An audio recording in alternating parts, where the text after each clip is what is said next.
challenge weyn ayay noqotay dadka adduunka oo dhan ayaa haatan ku ciyaaraya dhansiga ama jaaska cajiibka ah ee ay soo bandhigeen jilayaasha heestan ku ciyaaraya ayaa keentay in dad badani ay muuqaalo iskaga soo duubaan iyaga oo matalaya jilayaashii ama atoorayaashii heestaasi ay ku ciyaarayeen heesta naatu naatu oo ku jirtay filimkii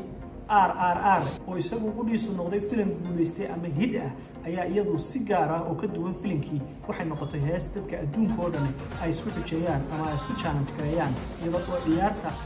unique ah ama khaaska ah ee ay aktaradu ku soo bandhigeen heestaasi ay dad badan aad u soo jeeday taas ayaa keentay in abaalmarino badan oo xataa Hindiya ka baxsan ay heestaasi ku guuleysatay jiliinka heesta iyo qaabka qoobka ciyaarka ah ee ay soo bandhigeen jilayaasha Ram Charam iyo waliba NTR ee heestaasi naatu naatu ugu magacaabo waxay haatan ay u socotaa baa leeyahay inay ka qayb gasho ama ku guuleysato Oscar-ka caalamiga ah ama abaalmarinta Oscar-ka oo ah mid qaali ah ama kuwa adduunka ugu sareeya ah filimkan isagu noqday caalamiga isla markaasina sida weyn dunida looga daawaday ee RRR ayaa ahaa qiso ama laba qiso oo isxambaarsan oo filimkaasi ku wada jira iyagoo ahaa qisooyinkaasina qaar ah gumaysigii dalkaasi Hindiya joogay laba xilli oo kala duwan oo filimka lagu soo koobay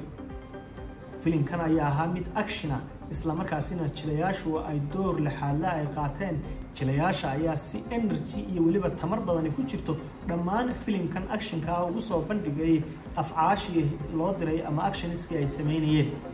si gaar ah laakiin heestan ayaa noqotay mid dadku ay kala soo dhex baxaan filimkaasi isla markaasina dunida oo dhan gaadhay dadka ayaa canjilaya ama isku dayay bal inay si uu sameyn karaan qaab ciyaareedkaasi ay aktaradu soo bandhigeen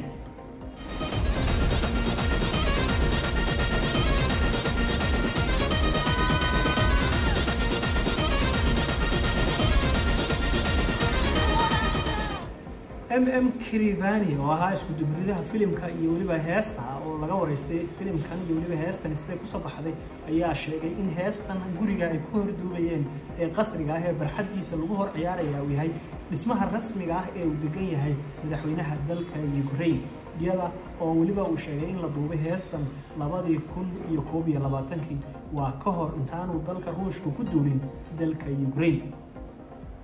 tan ayaa muujinaysa in filimada Hindidu ay qaateen heer labaad ama door labaad oo ah inay noqdaan caalami masraxyada caalamkana ay ku garaacaan filimada qeyrkooda